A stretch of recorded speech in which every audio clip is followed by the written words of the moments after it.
I didn't know if. Sorry. You don't I didn't know if you wanted me to pray. I know. I almost started praying. I gave it like a second and a half, and I'm like, he's not talking, and he's normally like really quick if he's going to. Like, so. And then you started praying. I was like, oh, okay. I wasn't expecting to hear your voice. Prayer culture is a thing. Are we recording, Zoe? Great. Awesome. Speaking of which, hello everybody. Welcome to another episode of AusTableTalk. My name is Luke and I am at the table with Rick Emerson and who are you again? Shannon. Thank you. Shannon. It's been so long since you've been here. My brain just fogged on you as I got there. So for those of you who have been watching our recent episodes, you would have seen Rick with us a few weeks ago. Hello. Hey, If you haven't, go watch that episode and then watch this episode. That's right. Yes, that is Watch very them good all. advice. Yes, all of them. All of them.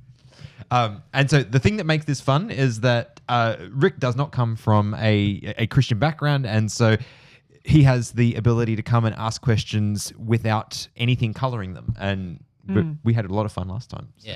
Yeah. Well, it's good. Good conversation. I'm curious, Rick, just before we start figuring out where we're going in this conversation, after you did that, like, one, was it what you expected? And two, was there, like, has there been, how have you felt about it since then? Has it been like, yeah, I'm keen to go back and have that conversation? Or has it been like, man, that was confusing? Or like, how did you process it afterwards? No, I enjoyed the whole podcast. You know, like, and great setup you got here, so it was an absolute pleasure. But yeah, it got me thinking, and so I went home and listened to it the next day, and then came up with a few questions here and there, which, sort of fogged up now a bit more. But, no, it was good. I really enjoyed it. And, as I said, sent it off to my father, or forwarded it to my father. Yeah. He enjoyed it too. Cool. He did not expect it. He probably thought it was going to be on fishing or cars or something like that when I said I've been on a podcast. But, yeah. That's so cool. Actually, I don't think I mentioned this to you before, but someone who watched that episode sent us an email, and yeah. You mentioned it to him? No, I sent it to him. Oh, you sent it to him? Yeah, I read that. That's cool. Yeah, that was so cool. Just somebody that has, they have, had a lot of the same questions, and so just the fact that you're able to ask them in this context, help them out too. Well, that's exactly what you were wanting, That's wasn't exactly it? what That's we're right. hoping for, Yeah. Exactly right. Yeah. So you mentioned that you had a couple of questions, like when you went back and you re-listened to it, you said you immediately, I should have asked this. Many things come to Many mind. things. So All right, so I'll just start with one. go for it. Kick off. On the Bible, okay. So you guys have obviously studied this pretty heavily. From my point of view, all right, how do I word it? You're not going to offend us. It's all right. Would it? So you say the devil's come in, or Satan's come in and taken over mankind, basically with sin or with untruths. How do you put it? Like, how in your mind do you justify that the Bible is not a collection of these? If you know what I mean. Like, is it corrupted? Right. Is that Well, what you're yeah, getting at? It's so Or how do we know? Like, obviously we know it's a supernatural book, but how do we know it's How do we from know? the What right do you mean side? supernatural? Well, like what we were saying last week with the prophecies. Yeah. Like things told 300. If it can foretell the 2,000 future, years. it's something more Yeah, that's than a newspaper. Yeah. And the fact that it was written over such a long period of time and everybody said the same thing. And, So and, you and say- just, and the fact that it's shaped cultures and wars have been fought over it and people have died for it. And just is such an incredible book. You say it shapes the future. When does that future stop? Like, when does it stop shaping the future? Like, all these stories in here have already happened. Is that correct? Well, we're living in a very, very privileged time of Earth's history at the moment where almost all of the prophecies have been fulfilled that are written in the Bible, other than the end time prophecies. So the ones that are about the second coming of Jesus, the end of the world, and the resurrection, and all that sort of stuff. And all of these stories in here are about a certain time or whatever. Is that time frame end? Does it end, or what? Yeah, it will end, but we don't know when. Yeah, but I mean in the actual Bible now. Yes, there is. So I the don't think Bible. I'm understanding the question, but you are, so you answer. Thank you. So the Bible does have. Okay, so the Bible's not written in a chronology. Like, here is the start, here is the middle, and here is the end. Right. There is a loose order to it because that makes sense, right? We start with creation, the beginning of time, and we end with the end of time. Yes, but what's written in between that, as we we're chatting about last week, is 66 different books, and they don't follow a clear linear order. So some of the books are prophecy, where they're saying this is going to happen in the future. Some of the books are written as history, so don't forget what happened in the past. Yeah. But if you look at all of the sections of the Bible that obviously all the things that are written as history or first-hand accounts, they're obviously all things that have happened a long time ago. But if you look at the pieces of the Bible that claim to be future facing, like they're saying this is a prophecy, this will happen in the future, almost all of those have already happened. There's only a few prophecies that have not yet taken place, and they all claim to be relevant to the end of the world, or the end of time, right when Jesus comes back, when the dead who are currently asleep are raised back to life. Like that, I don't know exactly how long that is going to take place, like how long that will take, but the only prophecies in the Bible that have not been executed, that have not happened just like they said they were going to, are the few prophecies that deal with that time. Right. And I think that it would be beneficial to learn the prophecies of the Bible so that you could trust it. I don't think that this is the place to do that. But to answer your question, like, we trust the Bible because we know that we know that it's a supernatural book because of the prophecies fulfilled, the accuracy of them, time prophecies.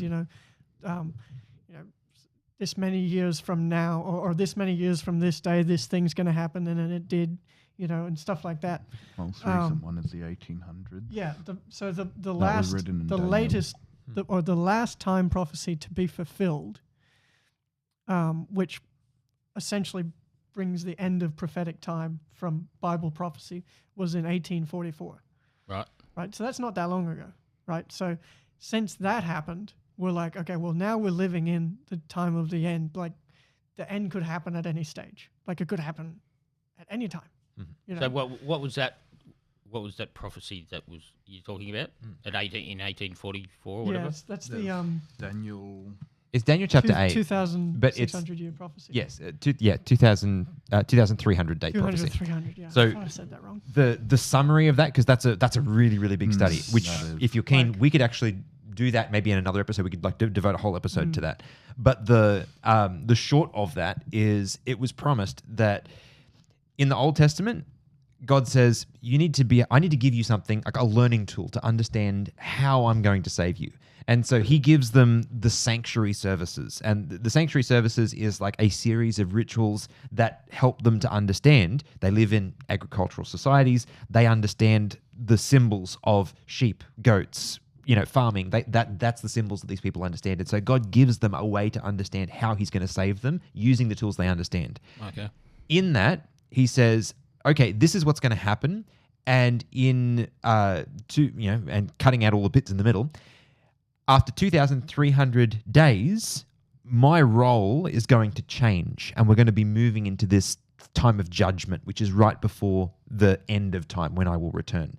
And that moving of God's role from one stage into this final stage of judgment, that was what happened in 1844.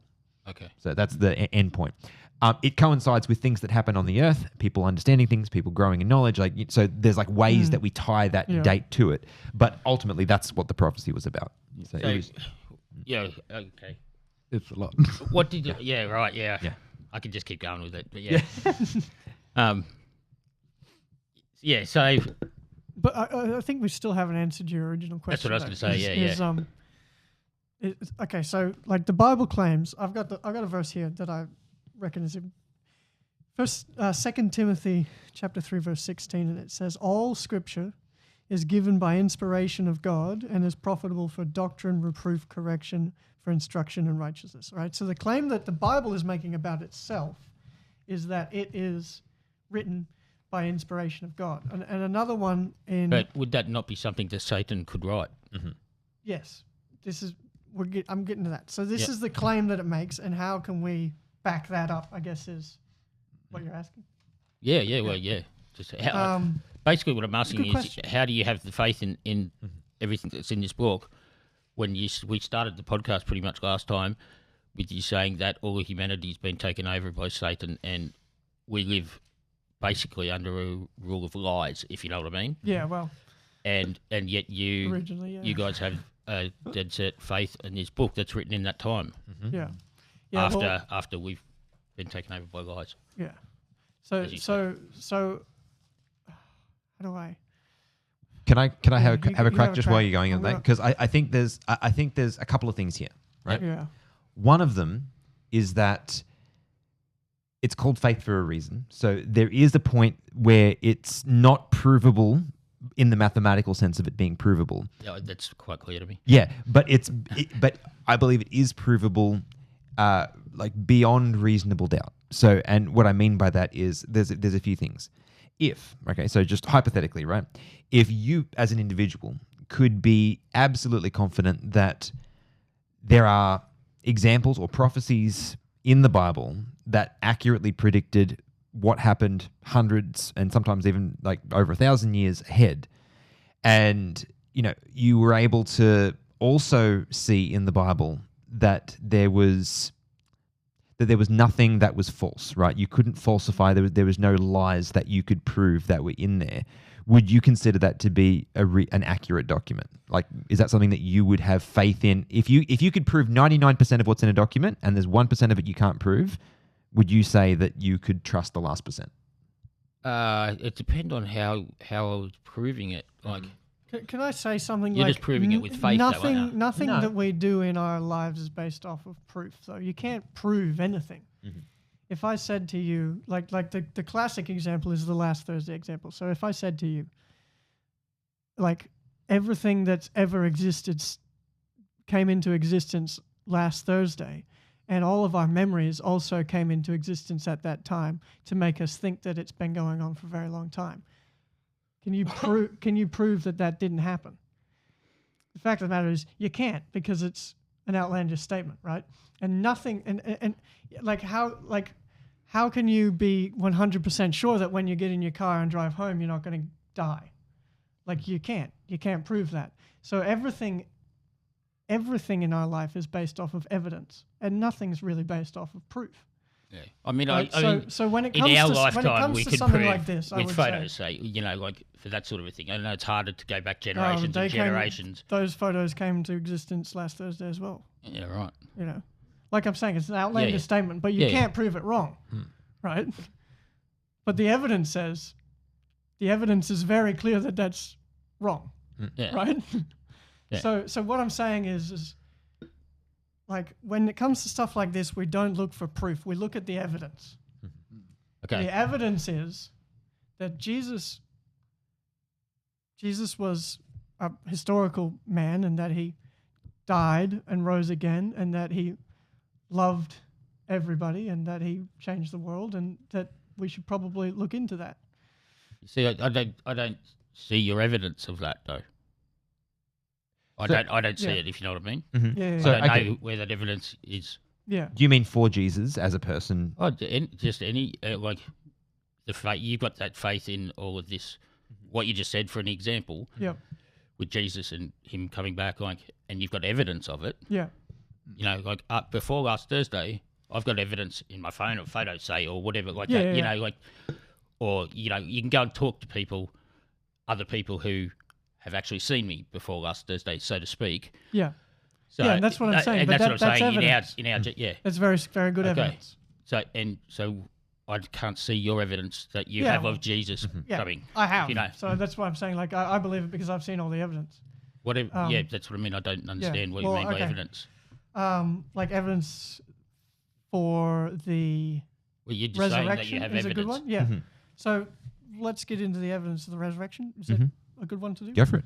So, oh man, wasn't prepared for this at all. It's been a long time since I've done resurrection stuff.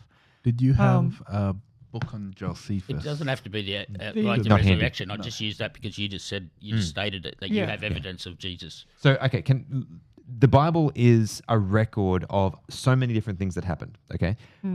If you go back, I'll use one example. The Hittites is one example, right? That's a whole race of people that the Bible talks about as being something that's a race of people in existence. Yeah. Scholars, atheistic scholars, used to point to the Hittites as being an example of why you shouldn't trust the Bible. Because, look, these people don't even exist. We've found no data. There's no archaeological proof that they were even a people. Yeah. And, fast forward, I can't remember how many years, but then they started unearthing these ancient, chiseled tablets where they were found out that not only were the Hittites a people, but they were incredibly significant. They were very powerful. And so then, then that part of the Bible actually is true. And that's a recurring theme. You can look, there's these huge lists of things that were once considered to be fairy tales from the Bible that have been established as being fact. And so there's the historical case for the Bible, the fact that... Well, yeah. See, Yeah. even that, just on that, even like that, see, I from what you just said, I take it as that, okay, the people existed, doesn't mean the stories in the book, so word for word, that doesn't make them proof. It makes the proof that the people exist, so to speak. But the evidence is that the Bible is a historical document and not just something that was made up. I think. And so the point is that when you have... how much evidence do you... Okay, let me ask you this. Do you ever question the existence of Alexander the Great as a historical figure and how he ruled? I Do you think he was real? don't know that he was. No, I don't know. Like, it could still... yeah, I can't say for sure, no. No? Okay. Yeah. See, that is an interesting thing because, I would hazard a guess that any history scholar globally would tell you that he was a real person who actually existed, who died in his early 30s. And when did he die? So, I don't know the details on him, but Okay. he died when... Alexander the Great, he died... Well, there's mixed reports as to how he died, but he died in his early 30s after conquering the then-known world, basically. He was... But in what era? What years? What Oh, year was it? I wouldn't know. Bronze Age, Greece. I'll check. Yeah. 300 BCs. See, Like that. what I But I mean, this is if you were a history nut, yeah. a scholar, then this stuff would be like, of course. Mm. And I But think even that then, it's only going I to be think for that the 200 point- years, isn't Yeah. it, or something? Yeah, I think that the point that Luke was working his way towards is that Jesus as a person is the most verified, recorded person in antiquity. Like historically, he's 100% existed. Yeah. Yeah. Well. Okay. Compared but this to- is stuff Yeah. that if you doubt what we're saying, I'm not I get doubting that. it. You No, just said I'm you. fully for that. You've got to look into it yourself. If Yeah. No, you I'm know. just going with the conversation. You said Yeah. you have evidence of Yeah, well, Jesus I don't being have it resurrected. here, you know. Yeah, But I mean, I was just curious on where you Yeah. get your evidence So the from evidence- to have your faith, if you know what I mean. If you Yeah, look yeah, at historians, right? Historians, the evidence that they cite is first-hand accounts. And if you are going to, and any court of law, that's how it operates, right? It's based on witnesses and what they say.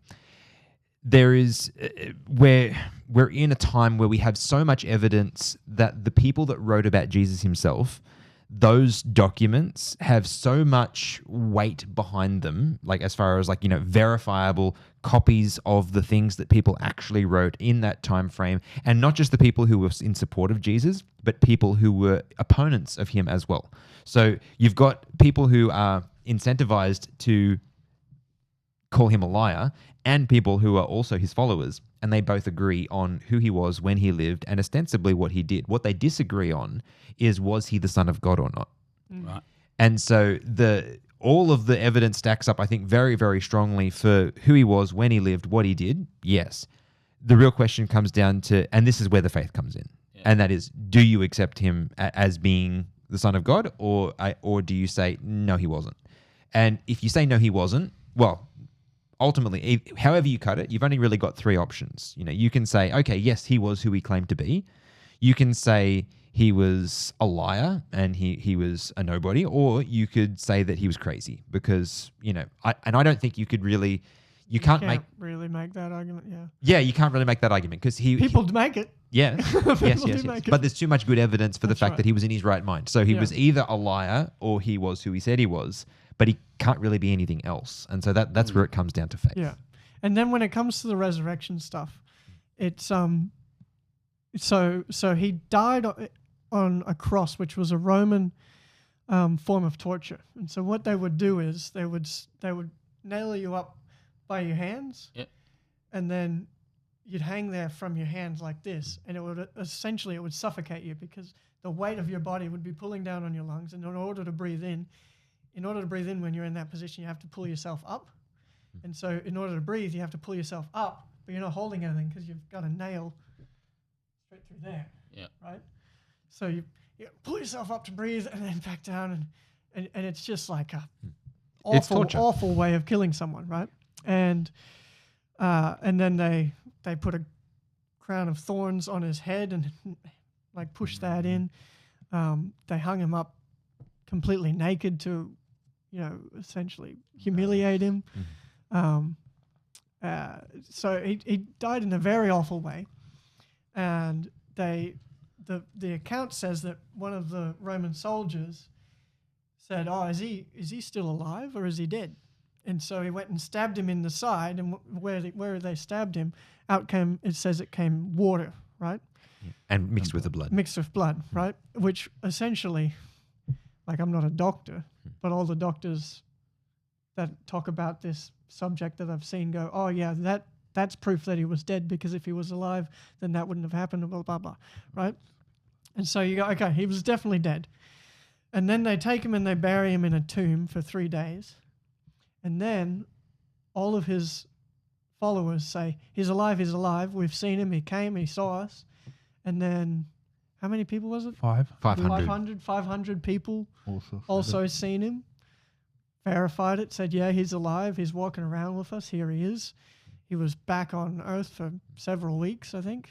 And the interesting thing that I find in that part of the story is that in that time frame, all of the things that Jesus did before that, there were plenty of people who wrote against him and said, "Oh no, he didn't do that," or whatever. There was plenty of people that were naysayers, but there is no contemporary account of any of that, of people saying anything negative about that account. Like, because if this guy didn't actually come back from the dead and wasn't actually seen by 500 people, wouldn't you think that's the first thing that the people that were against the Christians would be saying? They'd be going, "That didn't happen," never but happened. they couldn't because there were so many witnesses. So.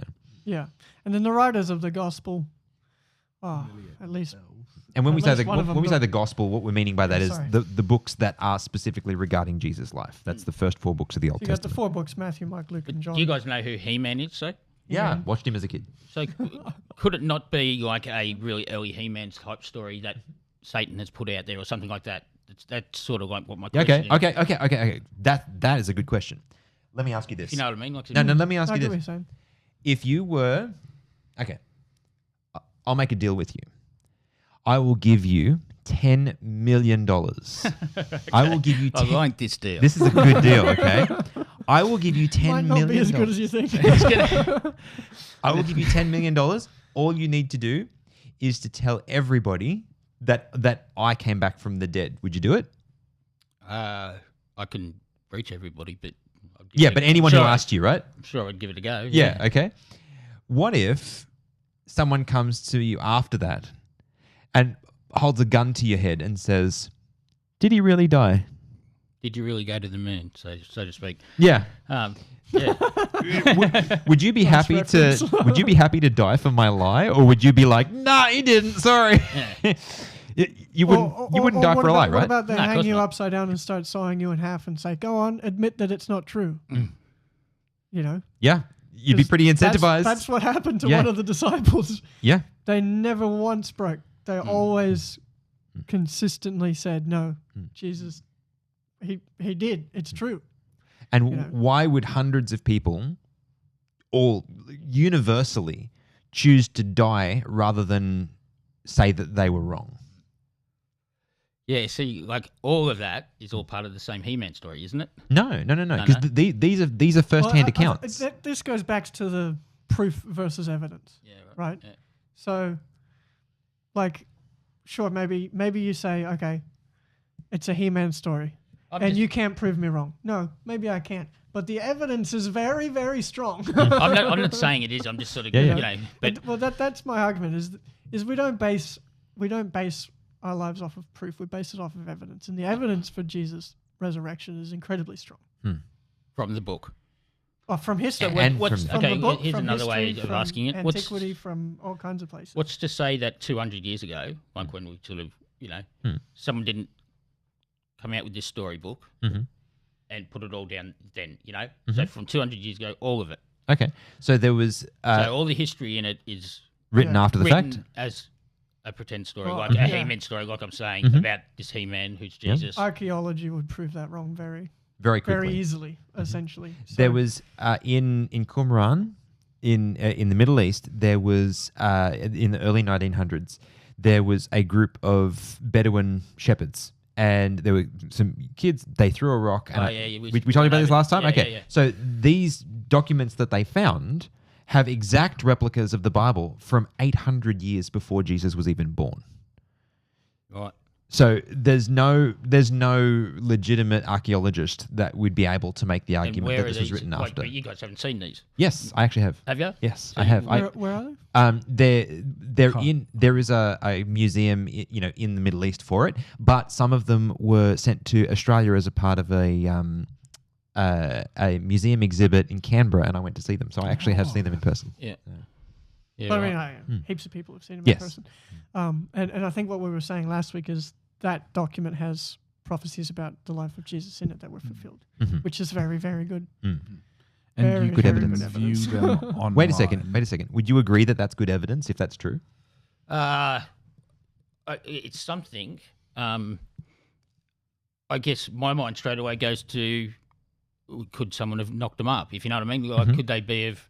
Put fake scrolls or whatever. in Could they be the made cave. to justify their These, religion? Like it's so many wars but and so that's many the thing. deaths get. These were found by people who didn't believe in Jesus. What incentive did they have?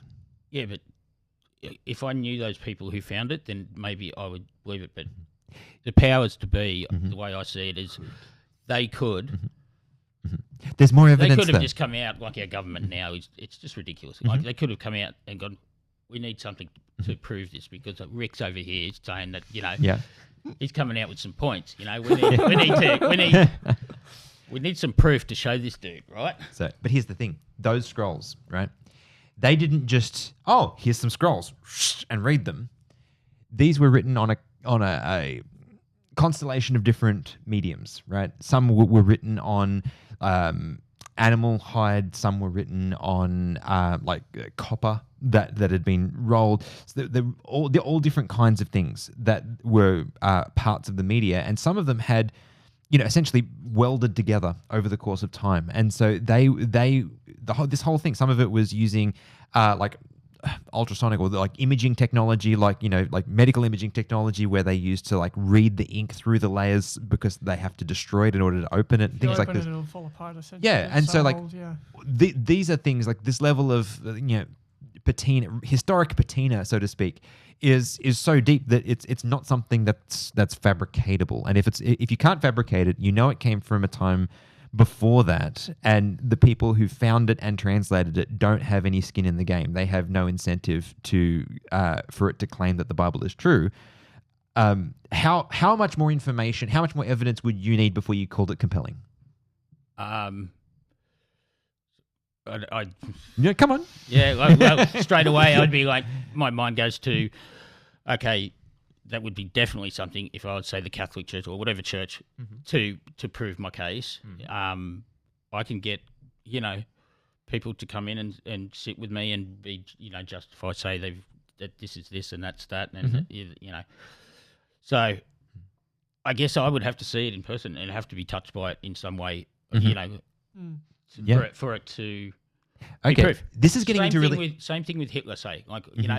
I know it was a terrible time, or I believe it was a terrible time. Whether it went down like we get told, I don't know, because, There's still people alive today that Exactly. could Yeah. say it. But yeah. in 10 years' time, if they all died, would you go, oh, well, they're all dead, so I don't believe it anymore?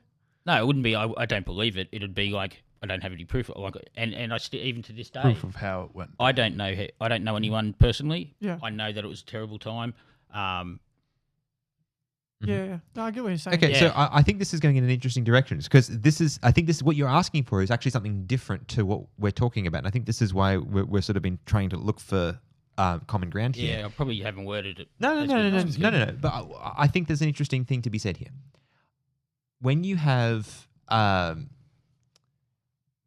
there's objective evidence, right? There's something that someone else experienced. Yeah. And there is a requirement for you to have a degree of trust in the person that's delivering that message, right? Like, some guy could show up to you on the street and he could tell you anything and you may or may not believe it. But if your son came to you and said, Dad, this happened, you're gonna go, okay, like, I believe you because I have a shared experience. Okay. I think what you're asking for is actually a lot deeper than even what we're talking about. I think what you're saying is that you would need to have a personal experience. Someone else's experience is not sufficient, right? And no, if it was firsthand, Mm-hmm. then yeah, like or in recent times, where it's even like in Hitler time, so that it is something that's a bit more real. Mm-hmm. Yeah, then Mm-hmm. but what I meant by being touched by it is like I guess you guys have had something within yourselves where you've been touched by the Lord or whatever it is, to just have the faith, if you know what I mean. Like, and I don't mean to try and come across as though that I am in any way belittling. No, what I you don't guys feel did. that at all. No, good. Oh, good. Yeah. So if It's just I try and understand if we that- shared with you, if you trusted us and we shared with you our stories instead of sharing with you the stories from the Bible, would that be more compelling to you than this? Is that what you're saying? Like if No. like if I shared to you, like if you said I don't believe in the supernatural and I shared with you the supernatural experiences that I've had, would that compel you to go, oh, maybe there is supernatural? No, I'd still be the same. Like it's just yeah. Like I have friends say, to put it in an example, I have friends who believe they've seen UFOs. So I haven't seen one personally. I've seen some odd things, and I question it. I haven't seen a UFO. I haven't seen an alien or anything personally. So I've got in exactly the same headspace with that. They've seen it. They believe it. Okay. Personally, for that to come to me, I need to be touched by it myself and see it. As soon as I do, I'll probably try and convince everyone else as well. But that's sort of Yeah, so this is a very classic skeptic sort of mindset, and I get it. Yeah. The mindset that I have is, okay, if I have never seen a UFO, but 5 of my friends say they've seen one, I'm probably going to start believing in UFOs, right? Probably. Well, I would. Like, I know one guy who's told me his UFO story, and that was pretty compelling. I'm like, okay, like I don't think that you're telling me a lie. I think that what you're telling me, you genuinely You think actually saw. Yeah. But So you're saying if 4 others come to you, yeah, if You'd 4 of change my your other faith close to- friends and said, if 4 more of my friends said, I seen a UFO, this is what happened. I seen a UFO, this is what happened. I seen a UFO, this is what happened. And if all of those stories seem to have similar elements, I would go, okay, Maybe something. UFOs are real. so what if they came to you and said, I believe Satan is Or I don't believe in God or something else? Yeah. Like, Yeah. And then 5 of them got together and did that and come and told you. Yeah, that's a good question. I think that's a bit of a different thing because, Be your faith. But yeah. well, also because I know a lot more people that don't worship Satan and Okay, agree yeah, that he's yeah. bad. I'm with you, yeah. There's a weight of evidence there. There is a Yeah. weight of evidence. But I think there's belong another to a thing thing that- called the church. A bit, yeah. But I think I think there's another point here though. I think there's another point. So there's an experiential element, right? Yeah. Like you might be able to make a case that, a person didn't exist or didn't actually do that thing or whatever. But nobody could convince me that my wife doesn't exist, right? Because she's flesh and blood right there. right there, right? I've had experience with her, and people have said the same thing about this, and if someone could prove to me beyond shadow of doubt that God does not exist to my satisfaction, I would be okay. I'm in pursuit of truth. But I think that I am probably at the place now where that is essentially impossible, because he is as real to me as my wife is at this point, because I've journeyed with him for so many years and I've seen so many things happen that are beyond the realms of chance or coincidence. And I have what I really genuinely believe is an actual personal relationship with him, that someone telling me he doesn't exist would be like trying to convince me that my wife doesn't exist. Yeah, right. Yeah. So, and I think and I don't think you can actually get to that place without, the Bible there's a passage where it says, taste and see that the Lord is good. In other words, you can't, you can look at like the nicest chocolate in the world, but you will never know what that tastes like unless you actually taste it. And I think faith in God is like that. You have to be open to saying, okay, let's entertain the thought of this. Let's live my life as if this was real, and let's explore this, because until you actually have lived experience in it, you can't. There's a very real way there that you actually can't know how good it is. So if you got shipwrecked, no Bible, no nothing, yes, on an island for the rest of your days, in 30 years' time, do you still have the same faith? Yeah. I have the same relationship with God? Oh, like I don't see why I wouldn't, if not better. Yeah. That's what I was about to say. Yeah, probably be stronger by the end most of the people, like there's examples, there's people that even if you didn't have the book. Yeah, even without the book. Yeah, right. Like there's examples, oppression, suffering tends to lead, not all, I'll grant that, not all people, but most people, it tends to lead them into closer reliance on God and closer communion with him, not decreased communion with him. How would they know? I say if that happened when you're really young, okay? Yeah. How would they know about the end of times and things like that, and how to? No, they wouldn't. But knowing about the end of times and how to... That doesn't save you. That's not a salvational issue. No. Right. So knowing all of this stuff is sort of something that comes after, many years of being a follower of Christ, and you get yourself right with God, you get yourself secure in the in your faith, and you follow that journey, and then curiosity will lead you to study His Word, and then you'll learn a whole lot of interesting things. But none of that is necessary for salvation. The only thing that's necessary for salvation is accepting Jesus, because it's by faith that we are saved, not by anything that we can do. Or anything, or any amount of knowledge, Or any just amount of because knowledge. you might know more than or- another person about right. the Bible, doesn't make you any more saved or more Yeah, important. which is sort of my point. If you're on an island on your own since you were a kid, Yeah. you So might not have ever heard Jesus' name. the great example. Yeah. How do you accept him? The greatest example of is the thief on the cross, which is on the top of my head. I don't remember where to find it. Do you know where to find it? No, I don't. I'm actually going somewhere else. In my head, it's anyway. Matthew 24. I need a comic book It'll or something. No. be around Matthew chapter 27. Yeah, It'll be that's what I'm thereabouts. thinking. I was trying to think of Luke, but Matthew works. While you find that, I've got another one for you. yeah, Quick one. I don't want to change it while you guys are looking Yeah, for something.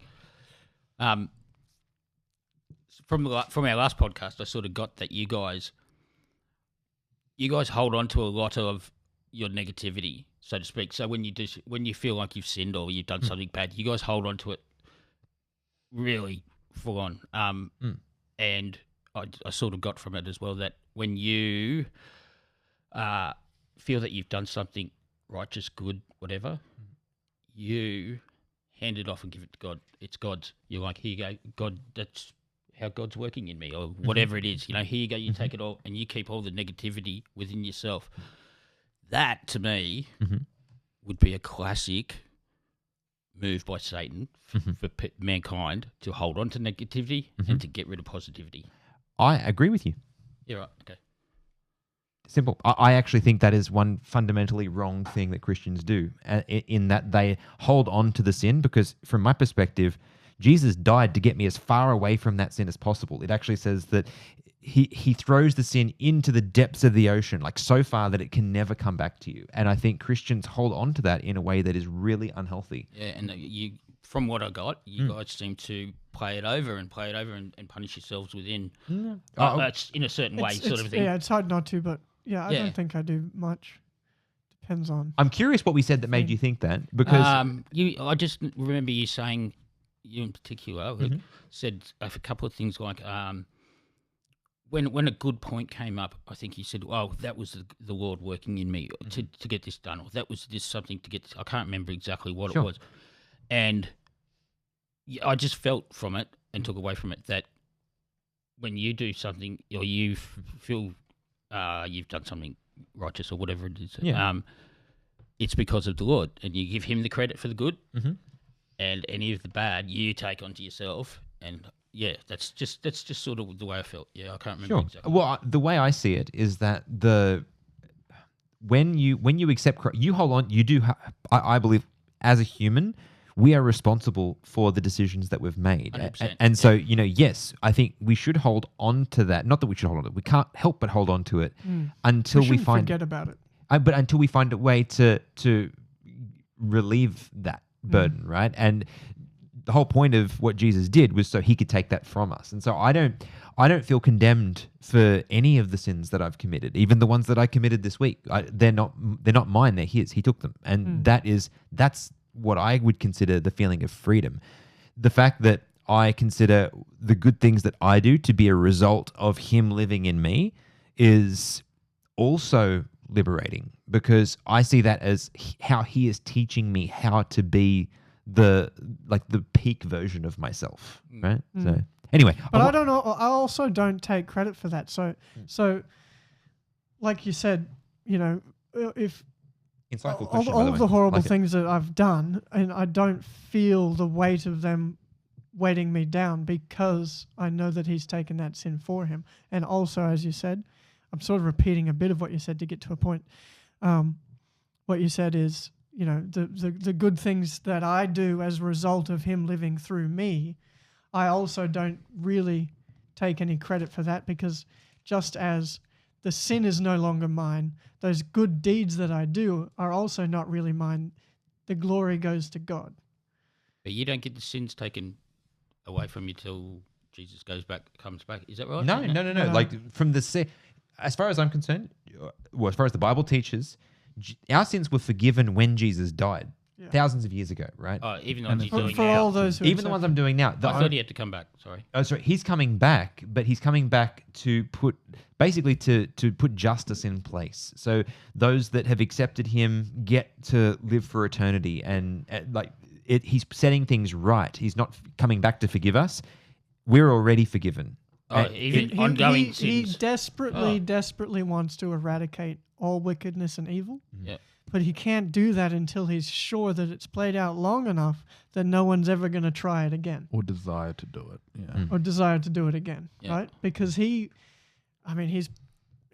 playing chess and we're playing checkers, really, like he's playing a much bigger game. There's a much bigger picture, and he's trying to make sure that nobody ever does this again.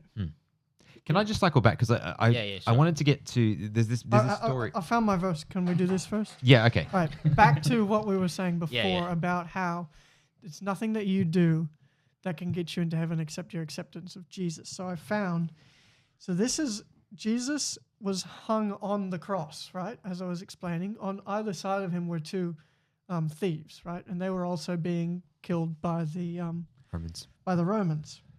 So why was He hung on the cross? Or is that going to branch off? Sorry. That is going to branch off. Okay. Let me do this. Sorry. I love your questions, but so one of the thieves on the other side was like, I know you're that Jesus, if you're the Son of God, you can save us, get us all down from this cross. So Jesus used to say, I'm the Son of God. Yeah. Yeah, right, cool. And the other thief on the other side said to him, it says in verse 42 of Luke chapter 23, it says, "Then he said to Jesus, 'Lord, remember me when you come into your kingdom.'" Right? So instead of mocking Jesus as the other one did, he said, "Lord, remember me when you come into your kingdom." And Jesus said to him, "As surely as I say to you today, you will be with me in paradise." Right? So he's saying, because you accepted that I am the Son of God, that I am the Lord, you will receive salvation. And that's it. That's all he ever had to do, right? And that's all we ever have to do, is say, "Lord, remember me. Lord, save me," right? In Romans 8, I think it says that anyone who calls on the name of the Lord will be saved. And it really is that simple. But there is a but, because I want to come back to, because I think, sorry, did you want to say something? Just like, but your question is those who don't know anything about. Yeah, what about those that just didn't hear about him, right? Yeah. You know, the theoretical person on a desert island. There is also a verse for that. So there's a number of verses for that, but my favorite is in Acts chapter 17, and this is a part of the story where I don't know if you've heard of the Apostle Paul. I don't know if you've heard of this guy, but this guy, he started out. He appears in the Bible the very first time as the guy that is traveling around and getting Christians killed. Right? He is on a mission to destroy Christianity. He's killing him. He's not killing him yet. He's just imprisoning him. Oh, he was the one that incited the stoning of Stephen. That's true. So, okay. Yeah. So he wants to imprison and kill Christians. This is his thing right now.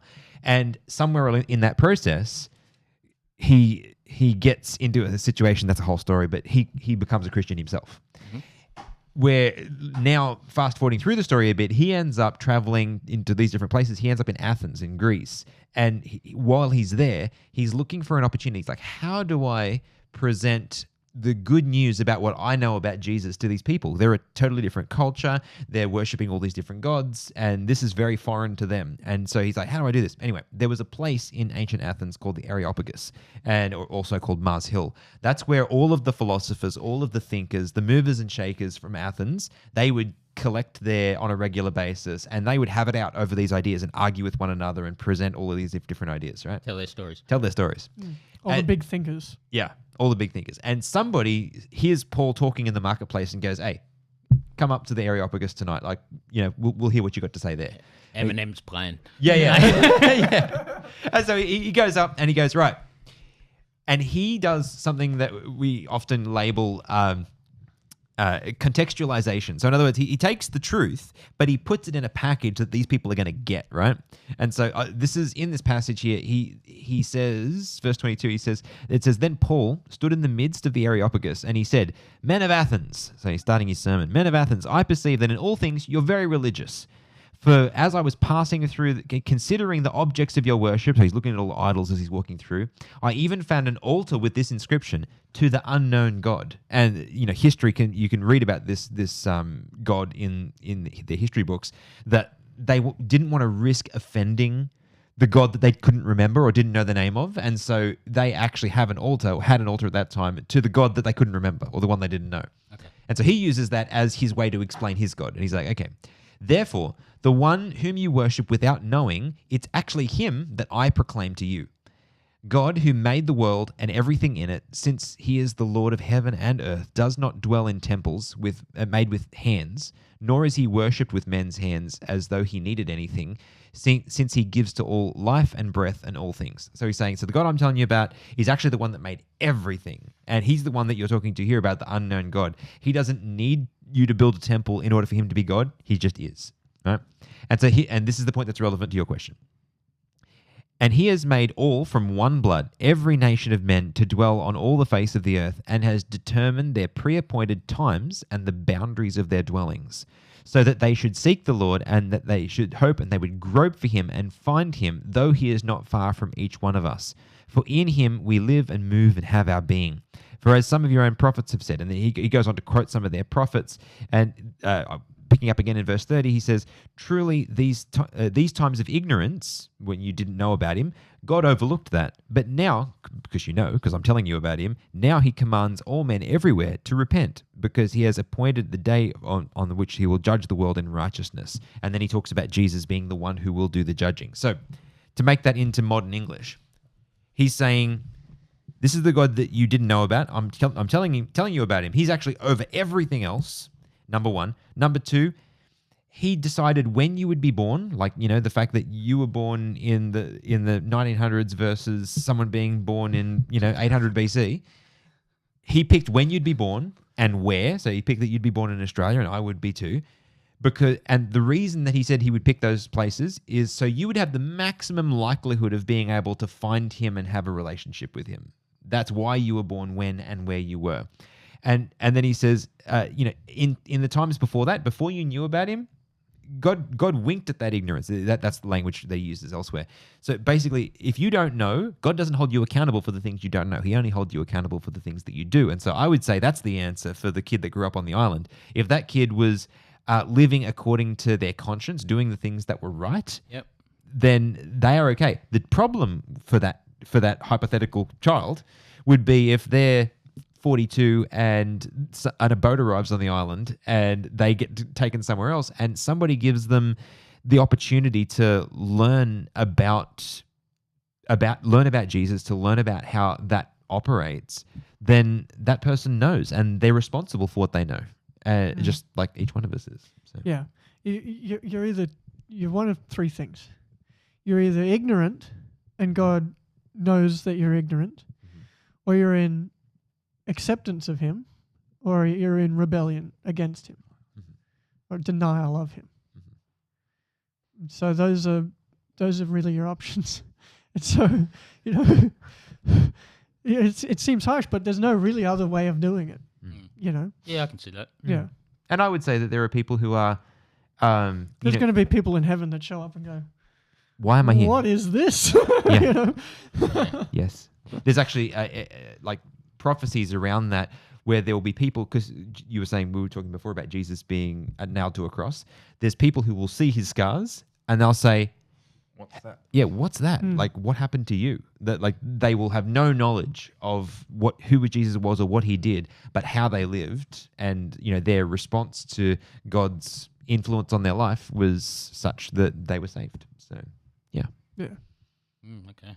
Because there's also the aspect of them being ignorant to the true God, because there's people who have been given this idea of who God is, who as a wrathful one who just hates pretty much everything unless he's being worshipped or something like that. The Dark Ages view of God. Yeah. And so they think of that God and go, I don't believe in that God. And where we would go, yeah, we don't believe in that God either. So they're ignorant to the true God. Yeah. And in that stage where God goes, I understand where you're at. I actually would go so far as to say, I think people who are atheists, not just agnostic, but people who are vehemently in opposition to the idea of God, if the God they are rejecting is that God that you're describing, I think they're a lot closer to being saved than people who accept that God.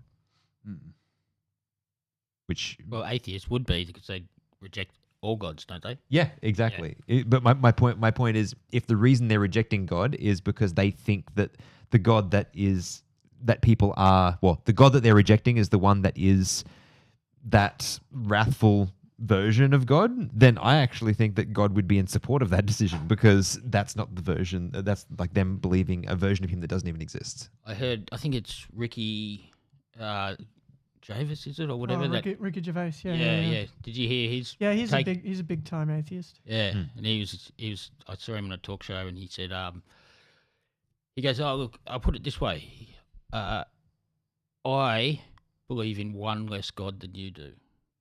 Like, I just reject them all. You reject, however many, say there's 1,000 gods, you reject 999 of them. You believe in yours." Ricky saying, I only reject one more than you. Yeah. Yeah. Yeah. I'm not trying to, I'm just pointing that out. I'm not saying that's what I'm doing. No, I hear where he's coming from. Obviously I disagree. Yeah. Yeah. And I think that there's an interesting question as well. Like, what is the net result? And I think when you look at any worldview, because there's a lot of different worldviews, right? There's the skeptic, there's the person of faith, and within that there's multiple versions of that. There's the version of faith that we subscribe to. There's there's lots. I would suggest that one of the most interesting ways to look at that is what is the effect that view of the world produces? And to my understanding, and based on, again, you've met different people to the people that I've met, but the people that I have met that believe in the version of God that I agree with and I believe in, it seems to create people who are, not universally, but for the most part, they are people who have had the most amount of healing and positive change in who they are as a person. And I think that says something about the worldview, and to that end, even if it's wrong, and I don't think it's wrong, I think the reason that it works is for that very point, that it's not wrong. But even if it's wrong, it has made such a dramatically positive effect on those individuals, and I think that's a good argument for the accuracy as well. Yeah, I on that sort of a note, I've definitely got to say that, as in people that I've come across, quality of person, trustworthiness, honesty, those sorts of things, always top notch with really Christians, like you guys, so to speak. Yeah. Which is, I 100% agree. very unheard of in the real world, so to speak. And there's exceptions. There are. Yeah. But there's exceptions on Yeah. on all sides of the fence, right? Exceptions Yeah. on all, and I find that in Christianity the exceptions are much less than most places. So, like, what you guys believe in, is that the same as what I say Catholic? That's a really good question. So the question, is it the same? That depends how you classify the same. If by the same you mean, do we both believe that in the same God? in the same God? Because what I was leading to, it's No. like, It's really hard how to do say you no. I guys- would say no. Yeah. It's But really hard. It is hard to say Does it no. kind Because of I know that I personally know a lot of Catholics who I would say yes do believe in the same God. But if you were to look at what the Catholic Church The teaches, church as an like, organization, you read what that yeah. organization says it believes. No, I don't believe that it's the same God. But there are good people in the church. Yes, 100%. Yeah. That despite the church they are in, But like they, believe in the same God. that as church us. has obviously gone through some troubles, as in legally wise, and Oh yeah. I could imagine when some of them are standing in front of at the pearl gates or whatever it is, Judgment Day. Yeah. It's not going to be real pleasant for them because of the pain they've inflicted and on some people, other people, so to speak. But yet the church powers on. Like, Yeah. what's your guys' thought on that? How does I that think happen? it's an organization devoid of God. Like church, the Catholic Church, in its higher ups, what would you say? Leadership like or whatever. leadership, Yep. and like the church organization in and of itself has become a religious organization devoid of God. And when you get religion without God, you get chaos. You get, rape and murder and all kinds of horrible things, because now it's not being led by God. It's no longer a theocracy. It's being led by, whoever they elect next. So do you think that cardinals? And it's I don't know how exactly the system works. faith of that they've gone through and the way they've been brought up or whatever that's turned them into that sort of a person that would do those crimes or whatever? Or do you think that a person with that sort of headspace worked his way into that high position so that he could inflict the pain? The second led to the former. Yeah. So if you rewind and you look at the history of the church, the history of the Catholic Church, when It's a very sad history. it is a very sad Yeah, history. yeah. But the key part, which to answer your question, the key part is that when the Catholic Church became both a civil authority, so it actually had real world power, not just a spiritual leadership system. When it had that, the people then, if they wanted real world power, that realized that they could get it by getting their way into the church system, right? Yep. And so the people who were, like you said, that were that way inclined saw an opportunity, and so they were like, okay, we're going to get into this system and we're going to like rise up to these levels so we can execute what we want to do. So we can easily cause the you pain can, we you can want to see cause. the That's exact right. same thing happening in the United States at the moment with the evangelical movement. Can we just pause just Because- for a second? I'm sorry, I'm going down a rabbit hole. Yeah, I know. Just I'm like, politic talk. Okay, give me 2 seconds. But just to finish where I was going, but the second part of that question is like, does that system create that? I think the fact that those people did come in and create that system, that is how we got to the Dark Ages and the Inquisition and the tortures that happened through that time frame. But I think by then, what happened during that time is that they started introducing new teachings that the Bible never said that allowed them to have more power. And those teachings so destroyed the truth that was in the Bible that it created a system that created more people like that. And so hence then we have this cycle. You can see the exact same thing happening. So if you want to see what has happened in the past, history repeats itself. It's happening at the moment. If there's Catholic people listening, we're not judging No, you. No. no, Catholic people No. are great. It's the system is broken. Mhm. In America at the moment, it's just all of a sudden it's become popular and influential to be a Christian, right? And so 10 years ago, if you were a politician or someone of power, you would say to yourself, okay, I don't believe in anything particular. Unless I say I'm an atheist, no one's going to take me seriously, right? And so I'm a nefarious bloke. I'm an atheist. Right? And now it's the case where a nefarious bloke will be like, no one's going to take me seriously unless I say I'm a Christian. That's happening in the United States right now. And it'll happen here soon because we always follow them, right? And so what's happening is all of these bad people are saying, I'm a Christian, I believe in God. And now you can stand back and go, Christians are bad people. Because that's what you see. Because that's what you see. At least Do in you name. see what I'm saying? Yep. And that's exactly what happened to the Catholic system back in the day. As soon as Luke said, as soon as they became powerful, and because they were the global superpower for more than 1,000 years, they ran the the Western world. Yeah. And so if you were a nefarious bloke and you wanted to have power over your, people, well, you had to become a Catholic. Yeah. And which someone who's driven by Satan, I guess, as you would say, that's where your mind would go. You'd go, right, if I can get up to the top of the most So now powerful place in the world. you have religious I can leaders that are puppeteer completely everyone. devoid of God. Yeah. Yep. Right? And that's how you get bad religion. Well, that's how you get that bad religion anyway. There's a lot of ways you get bad religion. Yeah. But all of them come down to that these people are devoid of God and they're heavily religious. And now you've got bad religion. And we were talking about cults this week. The cults are a very similar thing. Yeah. You worry me. It's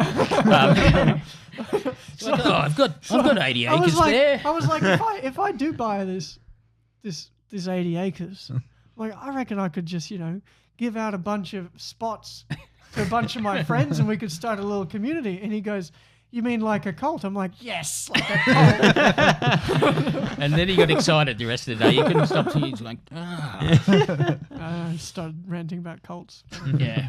Yes, because this could never go wrong. Surely this would be wonderful. It's never gone wrong in the past. Yeah, then you told me some stories about the ones you've heard about, eh? Yeah. Yeah. Yeah, We did a whole episode on cults. we have Yeah. done. We have done. It was an interesting one. But anyway. Interesting. So where do you reckon Satan is now? What is he up to right now? He's hard at work. He's busy. So essentially, what happened was what the Bible says is when Jesus died on the cross and rose again, Satan lost all of his authority on earth, and he was kicked out of heaven. Okay. Right? Oh, he So- was still in heaven, was he? Well, he had access, He at had least. access to heaven. He would go up there and he'd accuse God. Right? Yeah. You see examples of that in the Bible, or at least one example of that where he goes back up. Accuser of and- our brethren verse, is that Revelation 12? Is it? Because he's this is way after Peter, isn't it? the Apple. I mean the Yeah. Adam and Eve jobby. Yeah. Yes. Way after that. Yeah.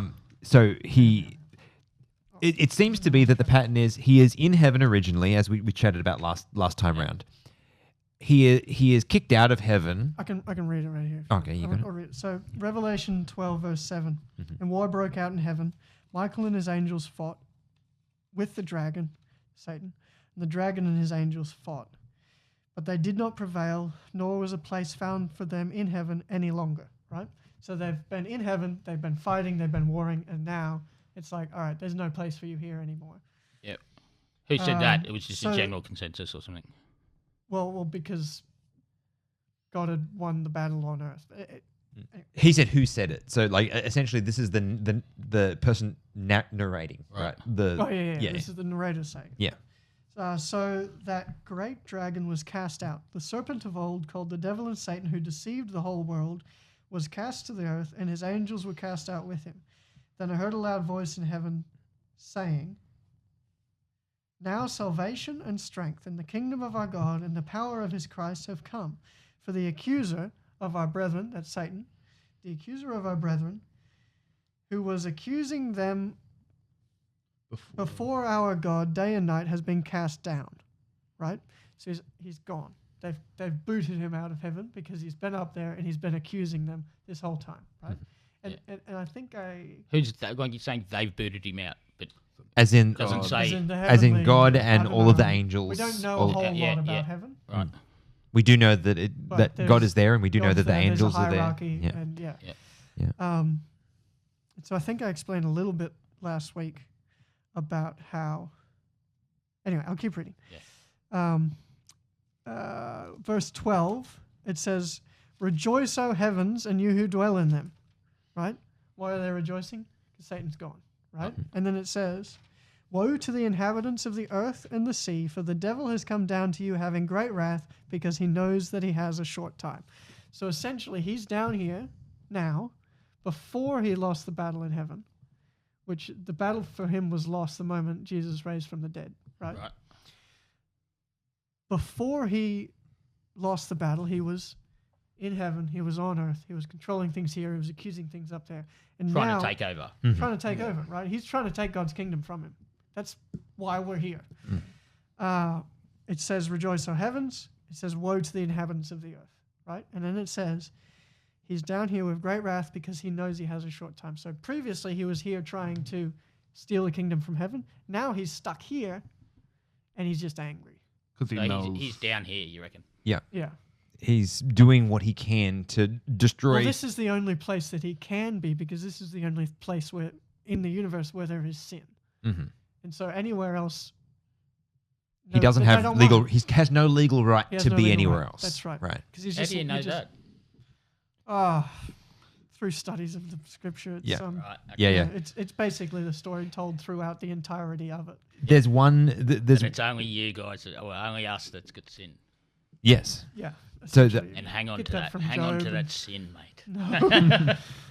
There's an interesting story in the middle of the Bible, in the book of Job, and it tells it kind of it's one of the few places in the Bible where it sort of parts the curtain and says this is what's going on in the background, and the short of that story is that Job is a really good guy. Like he's Who? Job is the guy's name. Okay. And he says, there's this heavenly council, and it describes that it's sort of, you've got this picture of, it says all of the sons of God come together. And so in other words, like the representatives of all of God's creation all come together for this event. And it says that Satan is there on behalf of earth. And why is he there? Well, because he got us to sin. And so therefore he somehow has now taken that role as our representative. And he says to God, well, God says to Satan, well, if you think that you're the one that's in control, have you seen my servant Job? And he goes, he's an upright man. He's got a good heart. He is following me. You obviously, the implied thing is here, you don't own everything, right? Can I read it real quick? Yeah, sure. All right, so Job chapter 1, verse 6, it says, Now there was a day when the sons of God came to present themselves before the Lord, and Satan also came among them. And so it's saying that there's this group of representatives, and they've come to God, and Satan also come in this group, right? And he's saying, I'm one of these guys. essentially God Say the sons of God. the sons of God. So in the Bible, often Adam is referred to as the son of God because he had no mother or father. He was created by God, and he was essentially meant to be our representative. Anyway, I asked that last week. yeah. And the Lord said to Satan, "From where have you come?" So Satan answered the Lord and said, "From going to and fro, or backwards and forwards on the earth and walking back and forth on it." So what he's saying is, I represent earth, which implies that all the other sons represent God's other created planets, right?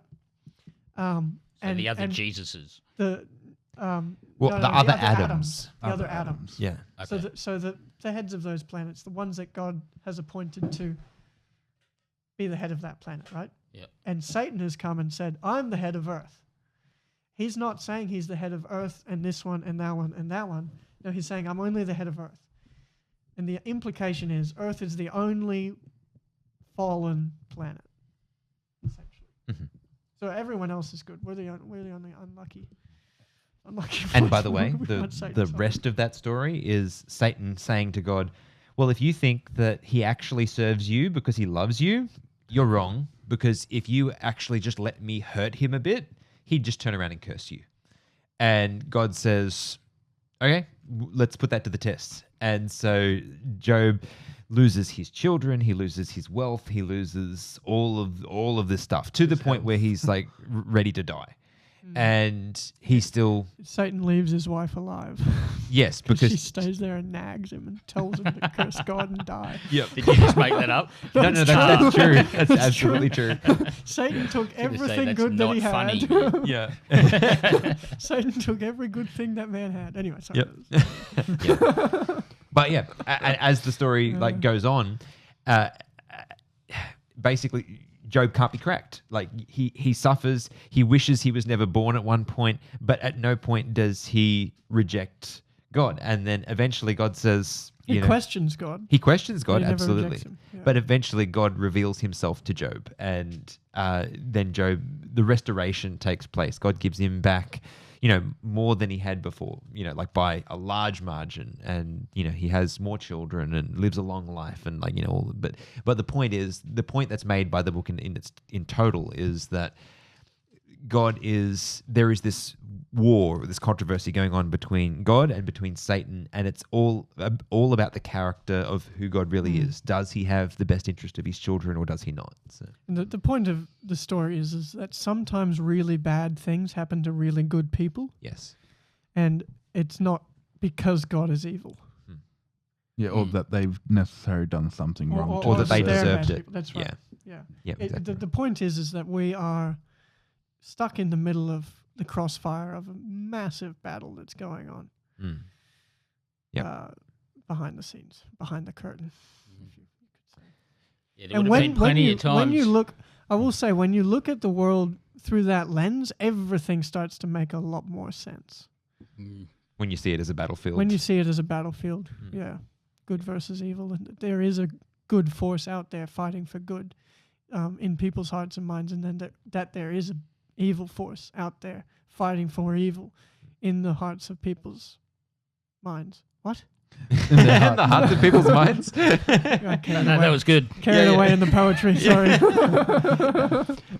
We're well over an hour, so that's probably why it's starting to break down over there. So Poetry's starting to come out. Yeah. But we probably should start wrapping this one up for this week. But Rick, thank you so much for coming back. Absolute pleasure. Asking us some more questions. It's been great. Yeah.